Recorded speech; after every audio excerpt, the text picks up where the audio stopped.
शिक्षण म्हणजे फक्त वही पेन नव्हे, शिक्षण म्हणजे फक्त वही पेन नव्हे, तर बुद्धीला सत्याकडे, भावनेला माणुसकीकडे आणि शरीराला श्रमाकडे नेण्याचा एकमेव मार्ग म्हणजे शिक्षण होय. नमस्कार.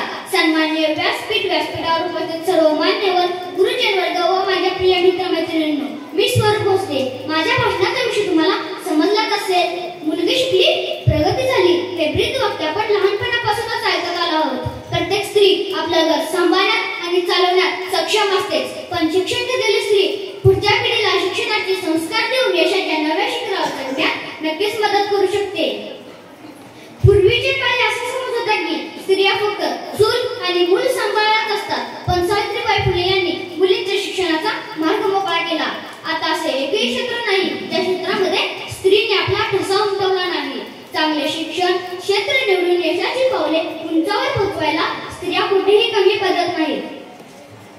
देशाच्या आधुनिकतेसोबत लोकांचे विचारही प्रगत होत चालले आहेत. वर्तमान काळात आराम करून संपूर्ण आयुष्य कष्टात घालवण्यापेक्षा शैक्षणिक जीवनात मन लावून अभ्यास करून संपूर्ण आयुष्य आरामात घालवणं कधीही चांगलं राहील. प्रत्येक जण आपल्या जीवनात यशस्वी होऊ शकतो. शिक्षणामुळे बदल घडू शकतो, जे की एक महत्त्वाचं साधन आहे. उडत्या पाखरांना परतीची तमान असावी, उडत्या पाखरांना परतीची तमान असावी, नजरेत नेहमी नवी दिशा असावी. घरट्याचं काय केव्हाही बांधता येईल, स्थितीच्या पलीकडे झेप घेण्याची मनात जिद्द असावी. शिक्षणामुळे एखाद्याची क्षमता ओळखता येते, विचार खोलावतात, आत्मविश्वास वाढतो, योग्य निर्णय घेण्याची क्षमता सुधारते.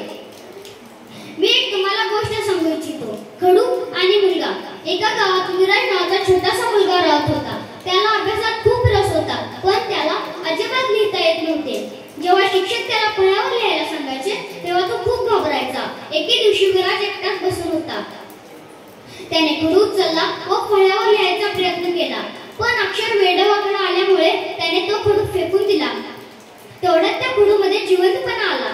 खडू हसत म्हणाला, अरे विराज, मी तर तुझं साधन आहे. मला योग्य वापरशील तर तू सुंदर सुंदर कविता लिहू शकशील.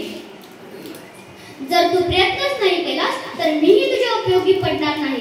हे ऐकताच विराज थांबला व विचार करू लागला. खडू पुन्हा म्हणाला, बघ ना, जेव्हा मी लिहितो तेव्हा माझं थोडं थोडं शरीर झिजत जातं, पण त्या झिजतूनच सुंदर ओळी तयार होतात. तुझं आयुष्यही तसंच आहे.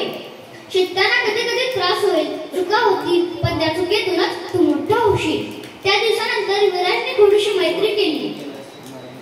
तो दररोज सराव करू लागला. त्याचे अक्षर हळूहळू सुधारले, आत्मविश्वासही वाढला. पुढे जाऊन तो मोठा लेखक बनला. लोक त्याच्या कविता आवडीने वाचू लागले.